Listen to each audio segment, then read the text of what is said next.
Allora, edizione straordinaria, proseguiamo la nostra lunghissima diretta come sempre per dare tutti gli aggiornamenti insieme a voi anche oggi. Molte cose, tra queste l'appello di fatto del governatore Luca Zaia quasi a chiamare riservisti, diciamo, molti medici, anche chi è in pensione, non solo operatori sociosanitari che vogliano mettersi a disposizione, chiamino e poi noi li assumeremo, ha detto questa mattina Luca Zaia. Saluto e ringrazio per essere con noi anche questo pomeriggio Elena Donazzan, assessore regionale a istruzione, formazione e lavoro. Grazie Donazzan, buon pomeriggio. Buon pomeriggio a voi e grazie ancora per questa lunga diretta che fate. Allora, dunque, un paio di cose che sembrano essere emerse dall'incontro di questa mattina tra il governo, le imprese e i sindacati. Mascherine gratis per tutti che saranno acquistate dalla Protezione Civile e distribuite ai dipendenti delle aziende in tutta Italia, così abbiamo capito, Assessore. Poi se ci può aiutare lei su altri temi importanti di questo tipo. Sì, allora un aggiornamento anche da parte nostra perché alle 2, come avevamo previsto, abbiamo fatto un incontro, io e il collega Marcato, con il sindacato, tutto il sindacato che ci aveva chiesto un urgente e tempestivo incontro sul tema della sicurezza che noi abbiamo immediatamente previsto appunto per la giornata di oggi e con tutte le associazioni datoriali, in particolare la parte relativa al manifatturiero e al terziario, quindi a tutti i servizi che ancora sono aperti, perché ricordiamoci che c'è trasporto, c'è il tema della grande distribuzione, quindi c'era bisogno anche di avere un confronto con loro.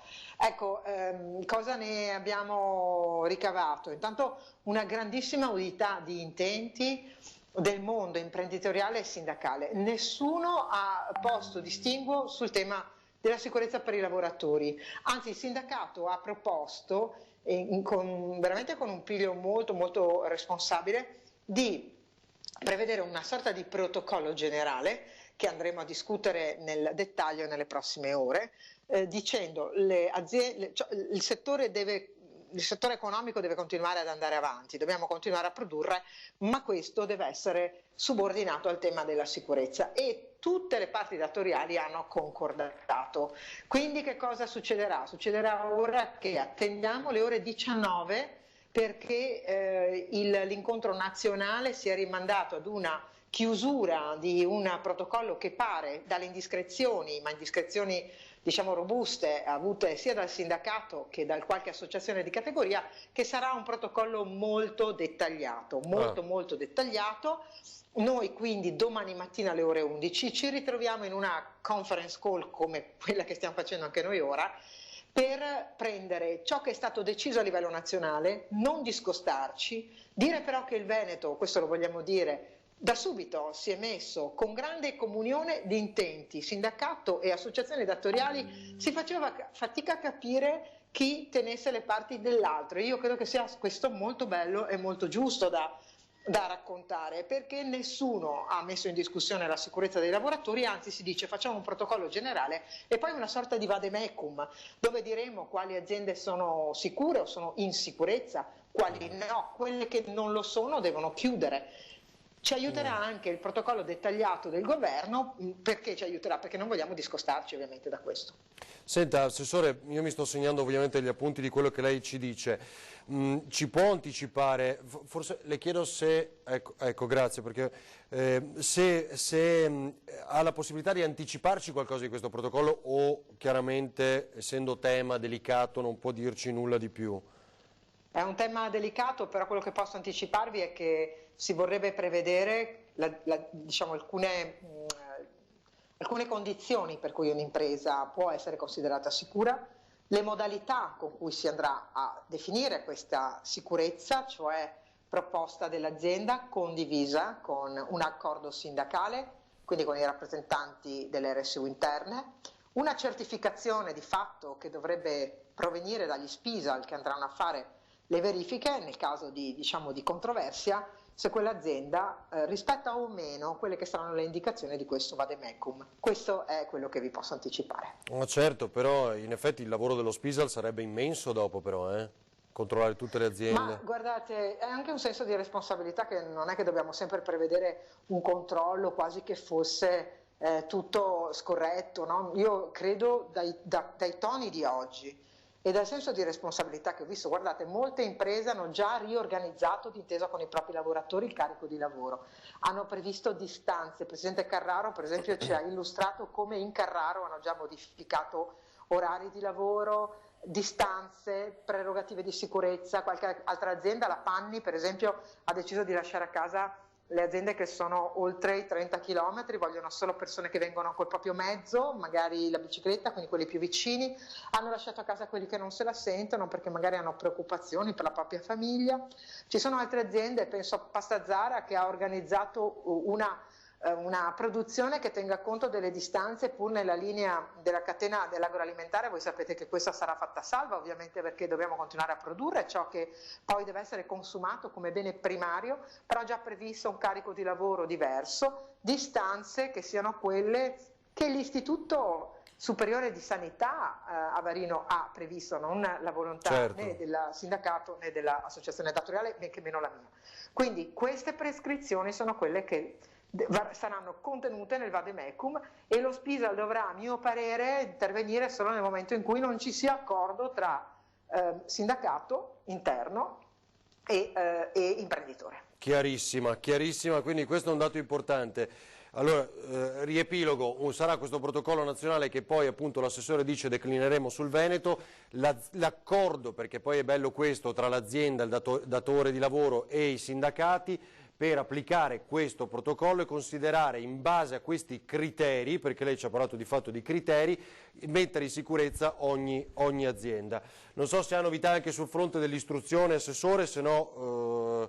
No, mi sono concentrata su questo oggi pomeriggio, domani alle 11 facciamo la nostra nuova riunione su questo tema e poi dovremo andare anche sul tema dell'istruzione che però è il meno urgente. Esatto, impensabile avere un conto dei danni economici sul fronte delle attività produttive nella nostra regione, vero ancora? Impensabile ora, per il momento possiamo quantificare quanto sarà più o meno il fabbisogno degli ammortizzatori sociali in deroga a cui si vanno aggiunti quelli ordinari e del fondo di integrazione salariale e noi nei prossimi 3 mesi già stiamo valutando con le parti datoriali in particolare che sia un compito che supererà i 300 milioni di euro. 300 milioni di euro e intende per il solo Veneto? Per il solo Veneto, sì. Caspita. Senta, questa cassa integrazione in deroga tra l'altro è quella che riguarderà anche aziende da un dipendente, vero? Sì, Ci ha detto grazie Zai. Varino, grazie di precisarlo, perché proprio in queste ore frenetiche anche con le scadenze per il pagamento dei dipendenti di questa settimana entrante, cioè di lunedì, molte aziende, anche il bar, anche la pizzeria, anche il ristorante che è stato chiuso per decreto, ci chiede se sono ricompresi. Sì, sappiate che sono ricompresi i contratti di lavoro a termine, sono compresi gli stagionali, stiamo lavorando sulle linee guida nel dettaglio, ma non lasceremo solo nessuno. Ogni datore di lavoro privato, di qualsiasi tipo di realtà, comprese quelle culturali, perché abbiamo voluto ricomprendere anche quelle culturali, perché è un settore che si è fermato completamente, avrà diritto nelle modalità che decideremo insieme con le parti di avere un sostegno al reddito. Che vuol dire anche turismo e cultura, no?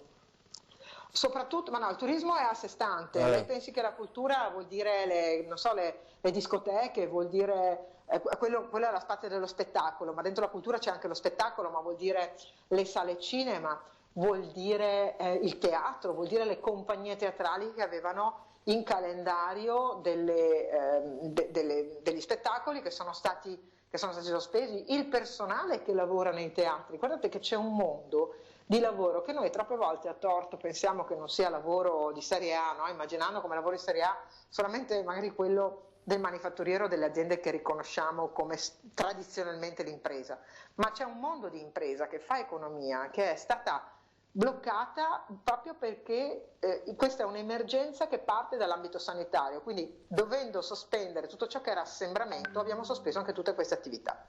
Senta, Assessore, davvero l'ultimo flash, e con i pagamenti lunedì come fanno? Con i pagamenti lunedì noi abbiamo chiesto al governo di intervenire proprio nel decreto legge che il governo ha annunciato doveva essere per stasera, poi l'hanno rinviato a domani, dicendo che potrebbe slittare a domenica, però è dentro quel decreto che si devono prevedere non solo degli slittamenti come proroga e posticipazione, quello che stiamo sentendo come anticipazione. Vedete, non serve solo spostare la data. Quando hai una mancata entrata fai proprio fatica a pagare, quindi dovrebbero congelare, cristallizzare, quasi fare in modo che nel computo di ciò che deve essere dato allo Stato, alla cosa pubblica, ma anche nei confronti del sistema privato del credito, ecco, veda cancellati questi mesi dove non c'è stata attività, perché evidentemente non c'è stata entrata. Chiarissima, grazie davvero all'assessora Elena Donazzan, buon lavoro. A voi, grazie, buon lavoro a voi. Grazie, grazie davvero. Elena Donazzan, assessore all'istruzione, formazione e lavoro della Regione Veneto, come sempre ci aiuta a dare aggiornamenti insieme in queste giornate. Vi anticipo che alle 17 invece avremo in collegamento l'assessore ai trasporti e alle infrastrutture Elisa De Berti, che anche oggi ci aiuta.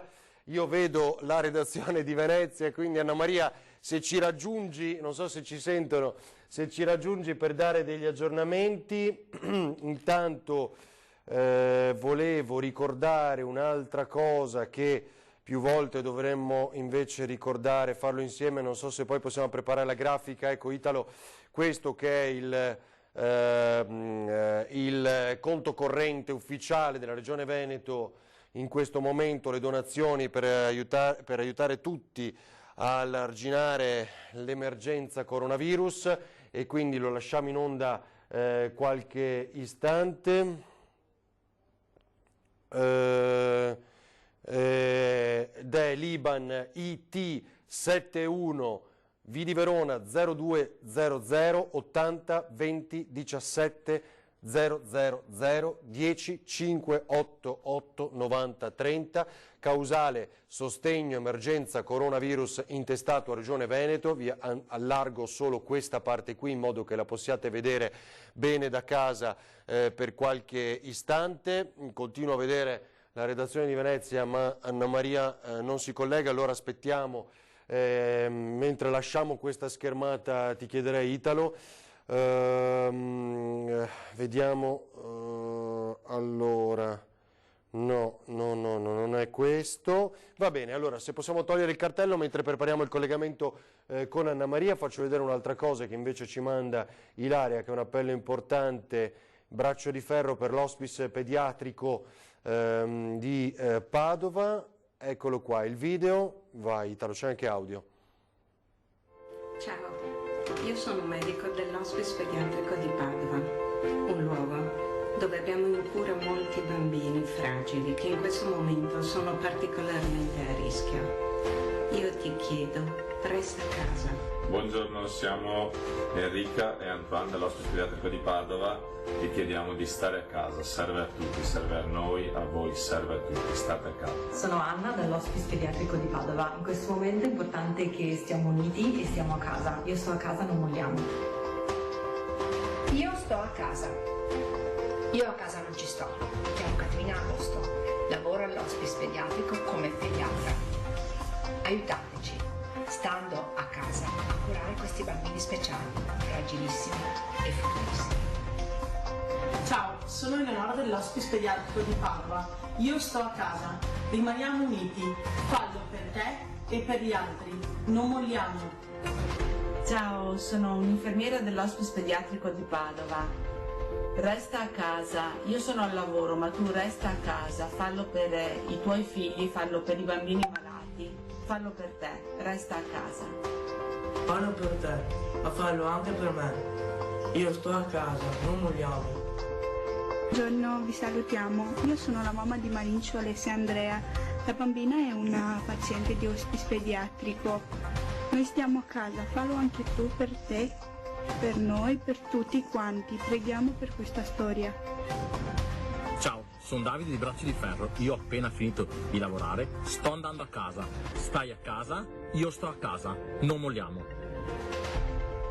Ciao, sono Elisa, presidente dell'associazione Braccio di Ferro. Io sto a casa, abbiamo capito quanto è importante, fallo anche tu.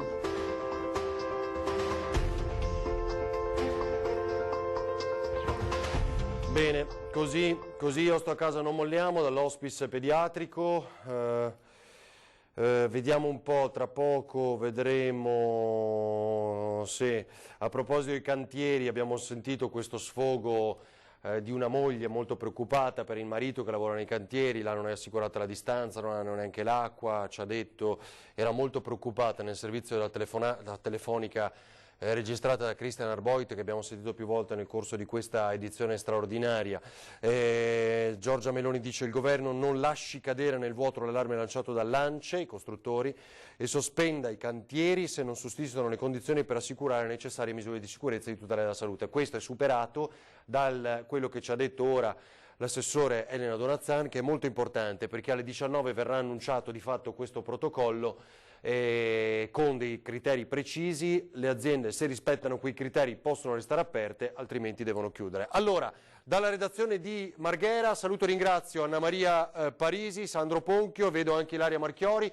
Anna Maria, quali aggiornamenti, cosa ci vuoi dire? Esatto, sì.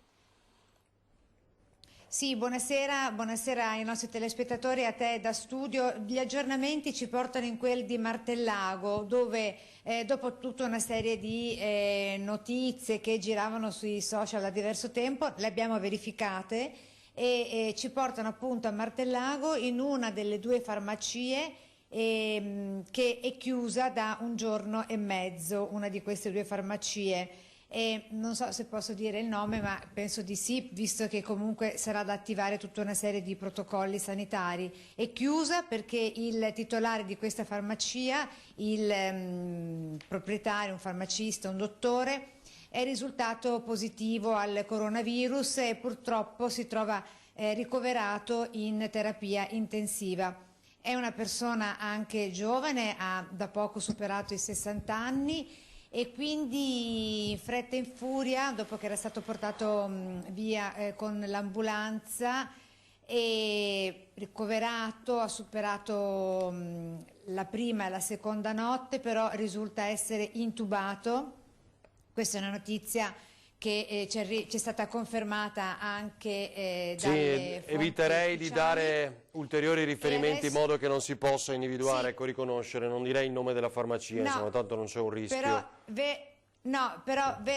Certo, vero è che comunque, secondo disposizioni regionali, adesso attorno a lui bisogna effettuare tutta una serie di controlli per quanto attiene a tutti i suoi contatti.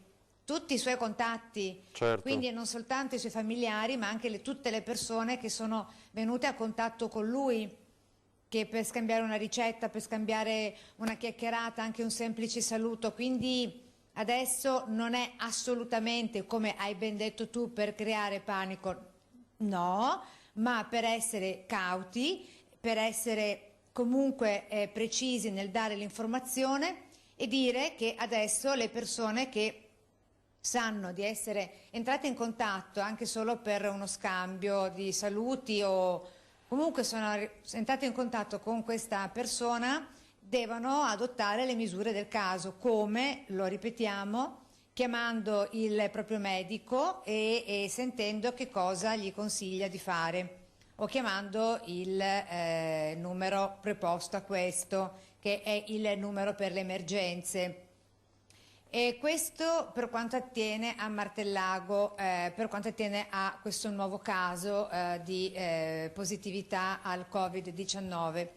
Poi, sempre in quel di Martellago, arriva invece un'altra buona notizia, con la vita quotidiana che va avanti, con già si vedono esposti sui balconi, nelle terrazze, nelle case, nei giardini, tantissimi nuovi striscioni, con la frase che conosciamo ormai tutti: tutto andrà bene. Questa grande positività, questa grande solidarietà coesa, ci vedono anche bandiere del tricolore naturalmente, che ci porta naturalmente a sperare, a confidare nel meglio. L'auspicio ovviamente è questo, e la vita che continua anche da un fiocco azzurro. È nato un bambino sempre proprio in quel di Martellago e quindi è arrivata la cicogna, una buona notizia, di buona notizia in buona notizia, con dei piccoli cantieri, lavori di ristrutturazione per un'attività che aprirà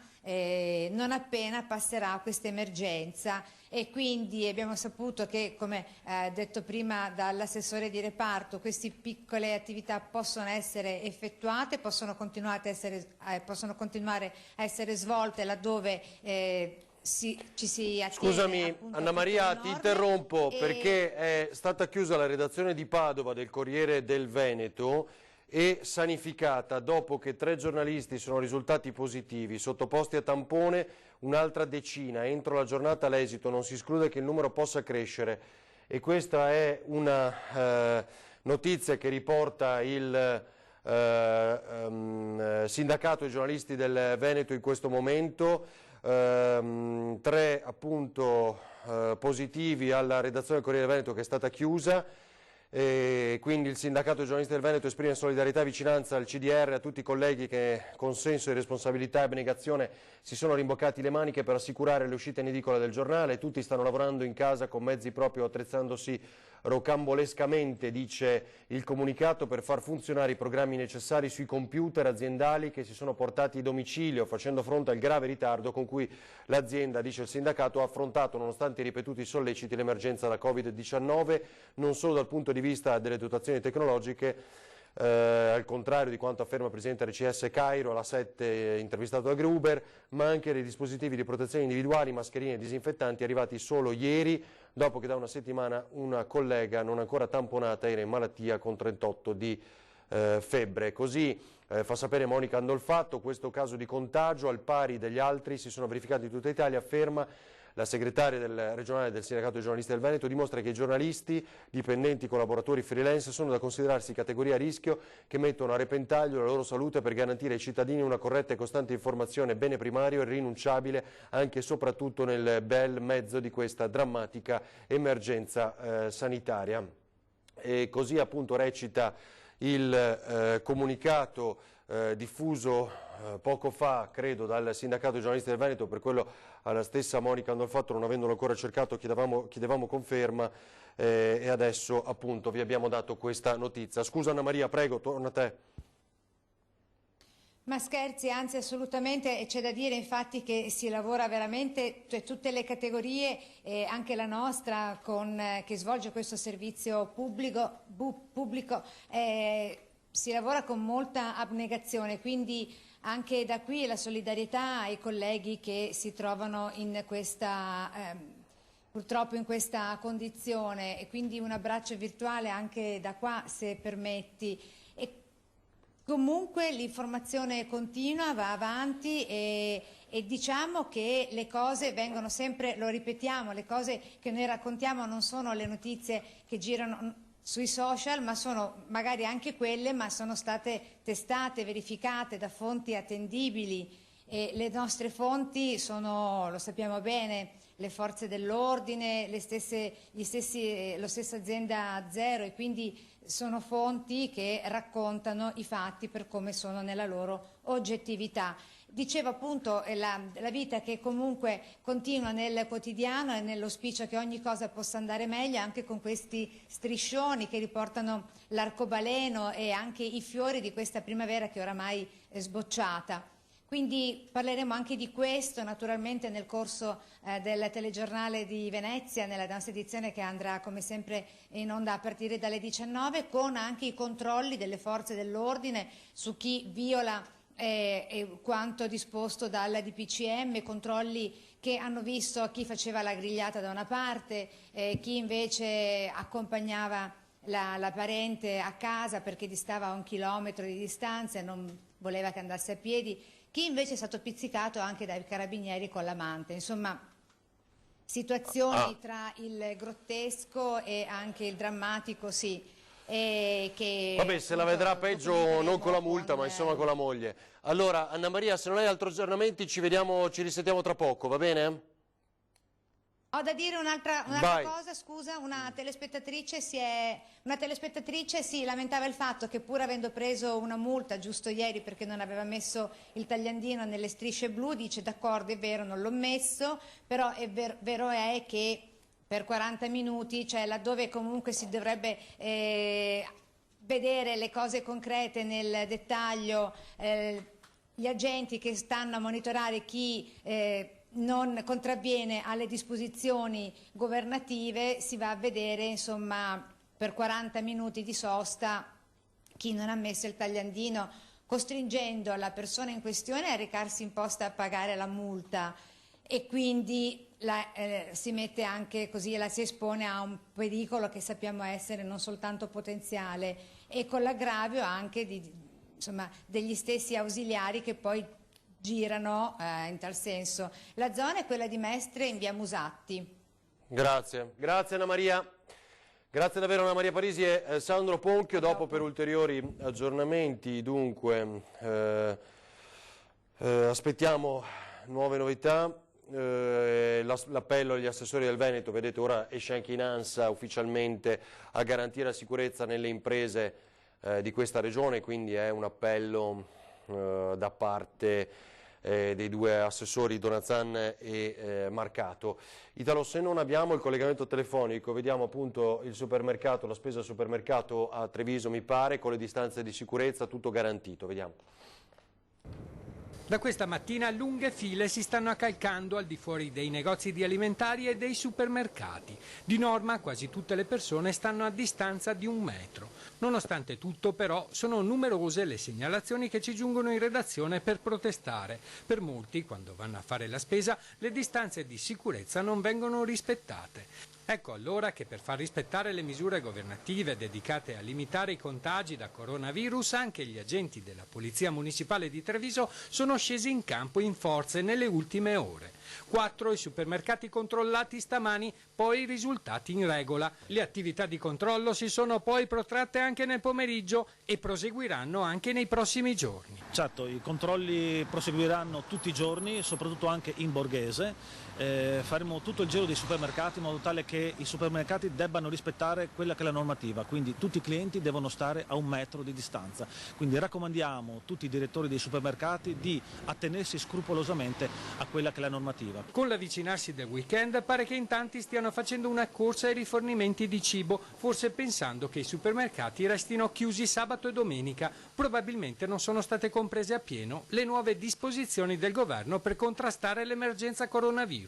È bene ricordare che secondo il decreto dell'11 marzo i supermercati, in quanto fornitori di beni di prima necessità, saranno aperti. Sarà quindi possibile fare la spesa anche nel weekend, evitando file e assembramenti di persone che vanno contro la logica stessa del decreto, che ha previsto l'apertura anche sabato e domenica proprio per evitare disagi.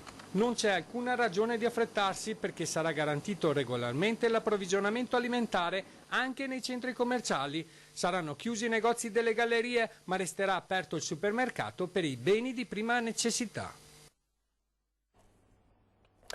Così nel racconto di Nicola Marcato. Appena possibile, lo dico anche alla redazione, riprepariamo i collegamenti telefonici soprattutto con Elena Donazan, perché video chiamate perché vorrei appunto riproporle anche ai nostri telespettatori. È importante che ascoltino quali sono le novità che arriveranno alle 19, l'avete capito, ma molto abbiamo anticipato in questa videochiamata con Donazan poco fa.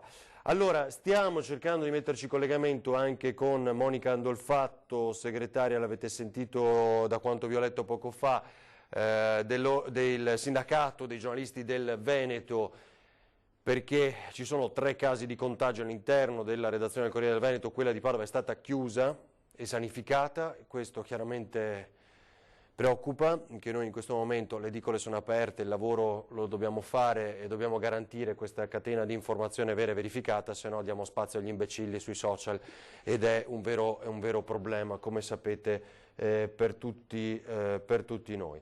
Allora, Italo, scusami, mi avevi detto o riproponiamo la seconda parte dell'intervento? Esatto, io riproporrei questo perché poi ci avviciniamo al TG, quindi alle 18:30 c'è il TG del Veneto, vi ricordo le 19 edizione di Venezia, alle 19:30 Treviso, alle 20 è previsto in questo studio l'arrivo invece del professor Giorgio Palù, virologo di fama mondiale, che ci aiuterà a dissolvere, speriamo, come un aerosol da virus, molti dubbi di queste giornate. Riascoltiamo Luca Zaia. per fare mascherine all'interno al Veneto, dove potrebbe essere e quanto potrebbe produrre? Ma guardate, questo non voglio creare aspettative, perché pensate solo che se uno gli dai a un cittadino mettiti uno straccio davanti alla bocca, devi fartelo autorizzare, perché in questo paese ormai c'è chi pensa che lo straccio chissà in che tintura è andato, l'altro che pensa che forse ha degli acari e quindi poi gli vengono le allergie, un altro che dice che gli verrà la dermatite sui bordi dello straccio. L'Italia ormai è presa in questa, ma moriremo tutti di politically correct, di ipocrisia e di norme. Questa è la fine che faranno gli italiani. Io mi rifiuto di fare questa fine e noi andiamo avanti. Non vi posso anticipare nulla, ma se l'operazione va in porto, una soluzione che non è propriamente una mascherina con gli elastici, ma insomma una soluzione da dare ai veneti ce l'abbiamo in attesa che arrivino le mascherine chirurgiche quantomeno. E sugli ospedali? Sugli ospedali vi confermo, in questo momento vi posso solo dire che noi comunque confermiamo la cura dei nostri pazienti all'interno degli ospedali. In questo momento, sia chiaro per chi ci ascolta, non abbiamo in programma padiglioni esterni, campi base, caserme o altre cose. Stiamo facendo un programma perché i nostri clinici ci dicono che finché riusciamo a gestire il paziente in ospedale abbiamo il laboratorio analisi, abbiamo la terapia intensiva, abbiamo gli esperti pneumologi, cioè portare fuori una struttura significa poi avere in questo momento noi non stiamo valutando queste due strutture di turno?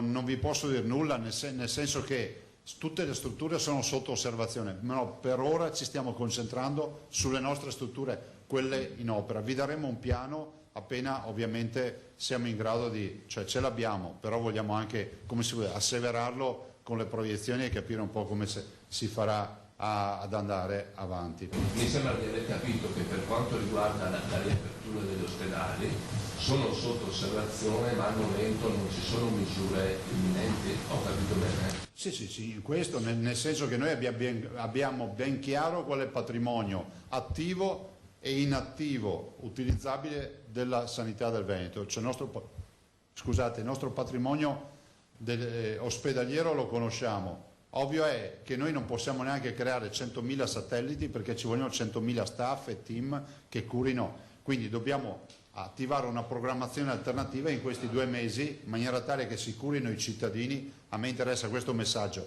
chi si ammala ha bisogno di un ospedale, troverà un ospedale aperto. Ma l'area di Schiavoni è attiva? Sì. Perciò in tutto quanti posti letto per la terapia intensiva riuscite? Noi in questa fase riusciamo ad arrivare, se ci arrivano le ultime macchine, a 700.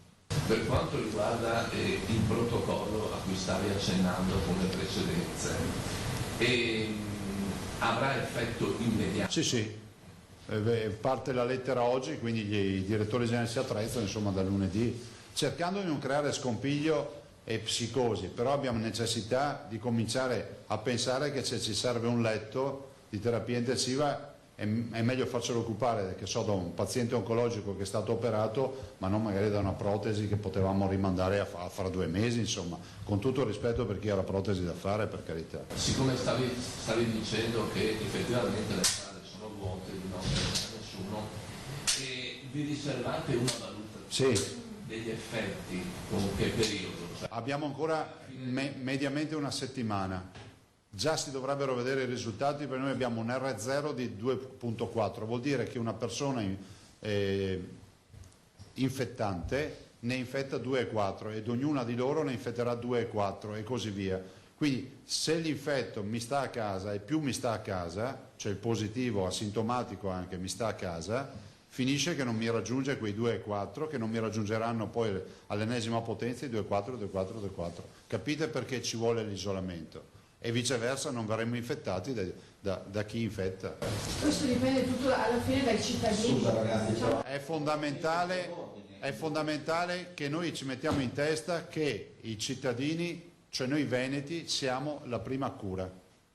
La macchina della sanità, se non ha la squadra dei veneti che lavorano con l'isolamento e restando a casa, andrà in overbooking, cioè significa che avrà più richieste di letti di quelli che può garantire, e quindi alla fine abbiamo la difficoltà di curare i cittadini. Siccome li vorranno curare bene, e se siamo bravi e riusciamo a venirne fuori anche sufficientemente bene, nonostante tutti i decessi che abbiamo già evidenti, allora io direi che è fondamentale che tutti si mettano d'impegno. Ora, la collega Lanzani del Gazzettino, le prime due domande interpreto io era sugli ospedali riaperti e già risposto. Previsione sulle assunzioni dei medici. Ma noi stiamo andando avanti, nel senso che a proposito, bene questa domanda, stiamo andando avanti, noi abbiamo tutti i bandi aperti, fra l'altro facciamo assunzioni con bandi aperti, quindi non c'è neanche il pericolo che poi si chiuda. Appello lo faccio a tutti quelli, uomini e donne di buona volontà, medici in pensione che vogliono tornare come i riservisti quando ci vedevamo nei film che vengono richiamati, infermieri, OS, chiunque voglia lavorare, tornare anche i pensionati, anche tra gli infermieri, gli OS che vogliono tornare in circuito, si facciano vivi dalla direzione generale dell'ULSS o guardino su internet l'azienda zero, insomma trovino un contatto, il contatto più immediato e vicino e vengono assunti. E andrebbero chiuse anche le fabbriche secondo lei? E la seconda domanda è: ritiene che l'allegato 1 dell'ultimo DPCM andrebbe rivisto, per esempio togliendo alcuni punti vendita ora aperti tipo le ferramenti e i detersivi?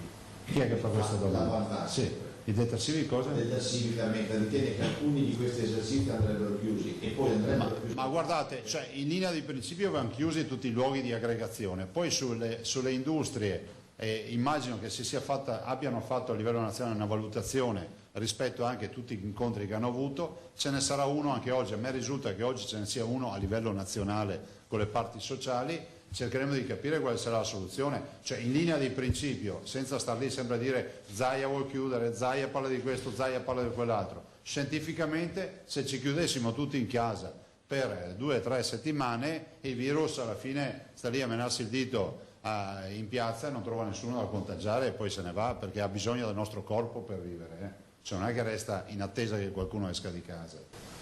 Giacomo Muzzo, giornale di Vicenza. Poi devo andare. Sì, si stanno sperimentando farmaci, è stata avviata la Sì, ve lo confermo, noi siamo assieme al Sacco di Milano, allo Spallanzani di Roma e l'azienda ospedaliera di Padova sta sperimentando questo farmaco che sembra sia innovativo e incrociamo le dita perché ci sono anche le buone notizie, in una decina di giorni, secondo quello che ci dicono i clinici, dovremmo avere già i primi risultati perché abbiamo dei pazienti che lo stanno testando.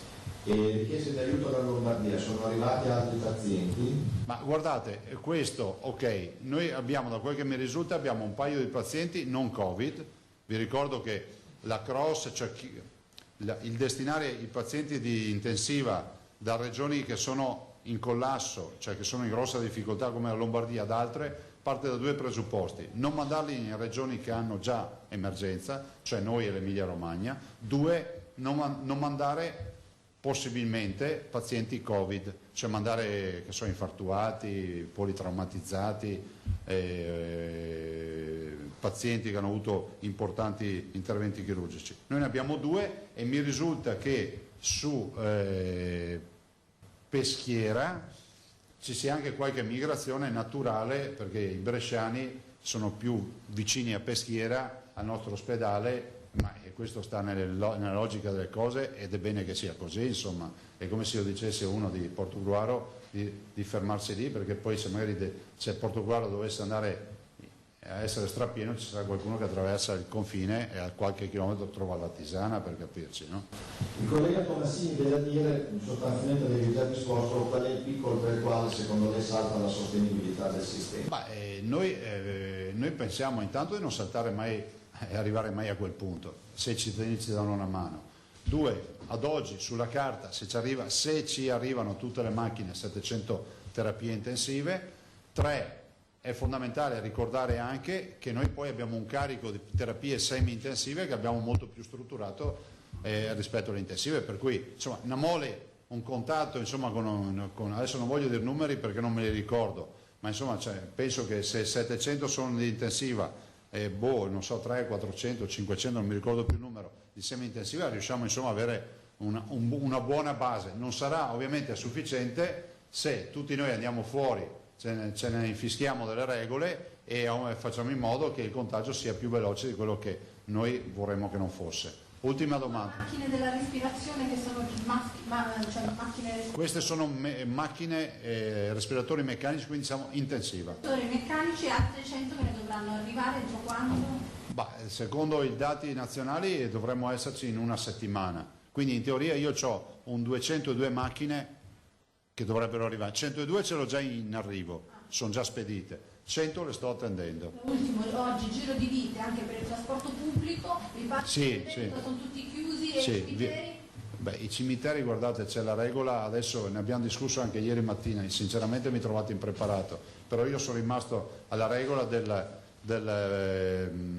cerimonia funebre solo per parenti veloce in cimitero. C'era un problema, adesso che ricordo, perché io mi faccio tutte le videoconferenze, penso di aver stopprimato dalla mattina, c'era ieri mattina, se non ricordo male, un problema, perché giustamente c'è, che è pratico, perché a volte alcuni defunti hanno mandato in isolamento tutti i familiari, quindi c'è l'impossibilità di fare il funerale senza con i parenti, quindi anche lì ieri so che c'era anche qualcuno che diceva ma comunque devono essere tumulate queste salme, non possiamo accumulare salme, però c'è anche il tema dei familiari che vorrebbero partecipare alle esequie, ma a volte abbiamo clan interi in isolamento. Non è un problema ancora veneto, però c'è a livello nazionale. Per quanto riguarda il trasporto pubblico locale avete limitato? Avete le ordinanze, le ho firmate stamattina, scusatemi, ve le lascio. La filosofia qual è? Fare in modo di dare più mezzi dove c'è carica, in modo tale che si diluisca l'affollamento in alcuni orari e sopprimere corse che sono perennemente vuote. Oggi di sera non gira più nessuno, per ovvi motivi, no? Il picco delle precauzioni non funzionano, arriverebbe? Allora il picco... 26-28 marzo? Sì, più o meno sì, Luca. Considera che noi dal 24 andiamo in tensione sulle terapie di base, cioè vuol dire sulle 494 terapie intensive di base. Dopodiché abbiamo un margine di altre 120-130, passatemi i numeri, e poi dobbiamo attrezzare... Però ripeto, il tema è che abbiamo questo elemento in più delle frontiere che sono chiuse e quindi noi ci ritroviamo che magari abbiamo degli ordini ma ci vengono bloccati perché abbiamo queste difficoltà. Io se... Le avevamo pagate quelle mascherine che ci hanno portato via? Il 50% sì. Quella era una fornitura 50, sì vabbè, ma abbiamo colui che ce l'ha venduta e comunque l'intermediatore era anche fra l'altro accreditato il nostro fornitore, quindi adesso ha anche l'imbarazzo di averci dovuto dire che se le siamo comprate in 3 quelle forniture, ma a sua insaputa, cioè... Governatore, l'antivirale per un po' su... Noi sdoganavamo in Svizzera. Dalla Svizzera? Sì, io vi dico anche di più, siccome io sono un rompiballe, mi sono fatto mostrare anche le foto del camion quando partiva tutto. Sì, vabbè. Perché a Genova è arrivato? Prego? Non è arrivato a Genova questo carico? No, il carico di Genova ci è arrivato un'altra roba, l'abbiamo sdoganate. Questo delle 550.000 era in Svizzera. Io ho visto le foto, il portellone del camion aperto, tutto regolare. Solo chissà quando vi ha fatto vedere le foto. Scusa, governatore. Ultima. L'antivirale ha già risposto, quindi la ringrazio. Una comunicazione però per gli anziani, ed è proprio un'allerta della protezione civile, i truffatori che si spacciano. Sì, hai ragione, non aprite la porta a chi vi viene a dire che vi viene a fare i campioni, punto. Il caso scusate, il tampone viene fatto a domicilio per coloro che vengono sottoposti a verifica perché c'è un caso di positività, ma l'anziano sa se è un parente che è un caso di positività, casomai verrà contattato da un parente di guarda che passano mamma, zia, nonno, quello che è, guarda che passa l'ULSS a fare il tampone perché papà o mio fratello o qualcuno che conosci che è venuto anche in casa da te oggi è positivo. Però gente che suona al campanello così dicendo devo fare il tampone, non apritegli e chiamate subito i carabinieri o i vigili o qualcuno perché sono dei truffatori. Annuncio che non è escluso che noi facciamo una campagna di tamponi sulla popolazione, ma perché ci serve un dato, statisticamente un dato pulito, ma non andiamo per le case, cercheremo dei luoghi tipo i supermercati o altre robe, ma li facciamo in maniera ufficiale con tutto ufficiale, ma questa è una roba alla quale stiamo lavorando perché ci serve per i modelli anche un elemento pulito, cioè una popolazione non in isolamento, non che ha avuto contatti noti, in maniera tale che sia una popolazione che in teoria potrebbe essere totalmente esente. Per comparare con il test che Con gli altri. Ma dove per esempio? Ma se lo facciamo dappertutto. A Canti? deve essere il più casuale possibile, tipo che uno entra qui e dice bene, ma voi non siete, noi non siamo una popolazione, una corte rappresentativa asettica, perché comunque abbiamo frequentato luoghi, interviste eccetera, potrebbe essere fuori da un super... La legge prevede che solo i sintomatici non possono fare i tamponi. Sì, ma se avessimo ascoltato la legge a Vo non avremmo mai fatto i tamponi. Guarda, cioè, a questo punto di alcune leggi eviterei di parlare. L'indicativo di questa No, non so, guarda, cioè, potrebbe essere che abbiamo un elemento per 1000, 2000, 3000, perché ci serve solo statisticamente, ma quando se accadrà ve lo diremo. E ricordate questa storia per favore che scuole, aziende, chiusure non dipendono dalla regione, ma non lo dico per come scaricabarile, perché è anche da spiegare un'altra roba, che l'attivazione di ammortizzatori sociali e altre misure economiche devono essere agganciate al decreto del governo, oltretutto, quindi chiudere un'azienda, ammesso non concesso che uno ci riesca a farlo, comunque l'azienda non ha strumenti, diciamo, finanziari economici di aiuto se non c'è un decreto a monte. Grazie. Grazie. Buon lavoro.